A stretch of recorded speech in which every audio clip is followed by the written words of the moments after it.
এই যে ছেলে জুবান ও এত পেল কোথায় আমাকে বলেন? ট্রান্সজেন্ডার নিয়ে এত উৎপাত, এত কিছু হয়ে গেল, ও কি মনে করেন কিছুই বুঝে না? তাইলে এখন ট্রান্সজেন্ডারের এই রূপান্তরের গল্পে অভিনয় করলো, কিছুই না যায় না, আর হুট করে বললো সরি আমি আর এই ধরনের অভিনয়ে যাব না। বিষয়টা এত সহজ।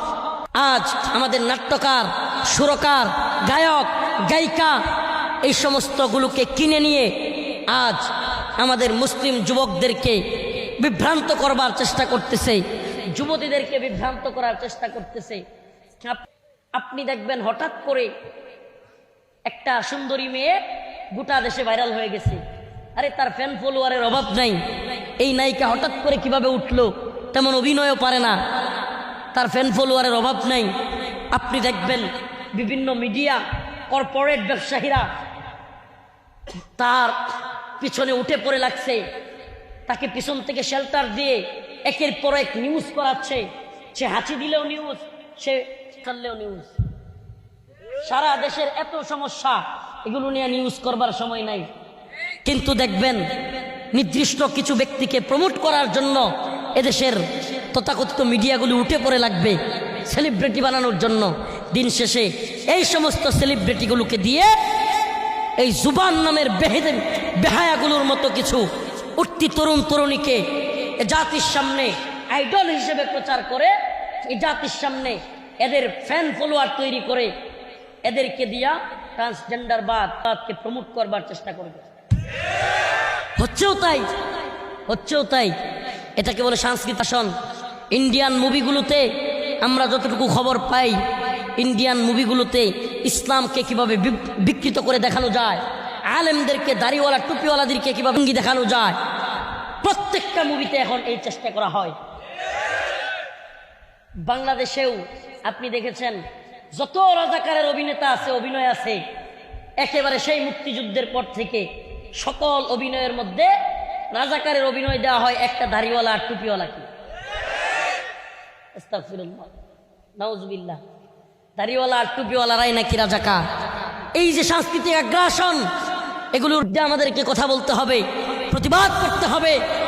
এই ট্রান্সজেন্ডারবাদী, এই ট্রান্সজেন্ডারকে প্রমোট করা ভাষায় কথা বলতে হবে। শুধু ট্রান্সজেন্ডার নয়, সেকুলারিজম নিয়ে কথা বলতে হবে, গণতন্ত্র, সমাজতন্ত্র, এই গোটা সিস্টেম বিরুদ্ধে আমাদেরকে কথা বলতে হবে। কেন? এই সিস্টেম আর যাই হোক ইহকাল এবং পরকালে শান্তি মুক্তি দিতে পারে না।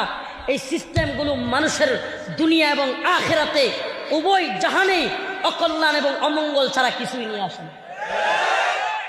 আমাদেরকে এগুলো নিয়ে কথা বলতে হবে। এই যে ছেলে জুবান ও এত, আমাকে বলেন, ট্রান্সজেন্ডার নিয়ে এত উৎপাত, এত কিছু হয়ে গেল, ও কি মনে করেন কিছুই বুঝে না? তাইলে এখন ট্রান্সজেন্ডারের এই রূপান্তরের গল্পে অভিনয় করলো, কিছুই না যায় না, আর হুট করে বললো সরি আমি আর এই ধরনের অভিনয়ে যাব না। বিষয়টা এত সহজ ভাই। এটা আজকে শুরু হয় নাই, এগুলো অনেক আগে থেকে শুরু হয়েছে। আমি কয়েকটা প্রোগ্রামে বলছি, সিরাজগঞ্জের তারাস, ওখানের সাহেব সিদ্দিকীর নাম শুনছিলেন? উনি কি ভুলে গেছেন মনে হয়? ছেলে থেকে হঠাৎ করে মেয়ে থেকে ছেলে হয়ে গেছে। ঢাকা বিশ্ববিদ্যালয়ের এক মেয়ে বক্তাও হয়ে গেছে। আপনার মনে হয় কেউ জানেন না নাকি? সিরাজগঞ্জের মেয়ে কি হয়ে গেছে? ছেলে হয়ে গেছে। আচ্ছা, মেয়ে ছেলে হয়ে গেছে বুঝলাম, বিজ্ঞান বলে হরমোনের কারণে একটু চেঞ্জ এদিক সেদিক হওয়া সম্ভব। আচ্ছা মানলাম। আচ্ছা তাই বলে মেয়ে যদি ছেলে হয়ে যায় তারা কি ওয়াজের মন চাই না বসাই দিতে হবে? আমি তো সেটাই করি নাই? আরে ট্রান্সজেন্ডারকে যারা প্রমোট করতে চায়, গোপনে যারা কাজ করতে চায়, এরাও মনে হয় অবাক হয়ে গেছে। আরে এরা দিয়ে এতই বোকা, আমরা চাইলাম জল পাইলাম শরবত। তারা বলল কি, আমরা চাইলাম যে মেয়ে ছেলে হয়ে গেছে, এটা একটু মানুষের মধ্যে যেন একটু বিশ্বাসযোগ্যতা পায়, এই জন্য একটু প্রচারণা। এখন দিয়ে এরা দিয়ে নিজেরা মাহফিলে নিয়ে গিয়ে আমাদের প্রচার প্রচারণা তারাই করে। হয়েছে কি হয় নাই? মেয়ে ছেলে হয়ে গিয়েছে। আমরাই ট্রান্সজেন্ডারবাদকে প্রমোট করেছি। আজকে যখন এই মতবাদ মাথা যারা দিয়ে উঠছে, তখন আমাদের কিছুটা বুঝ আসতে চাই রে কি সর্বনাশ।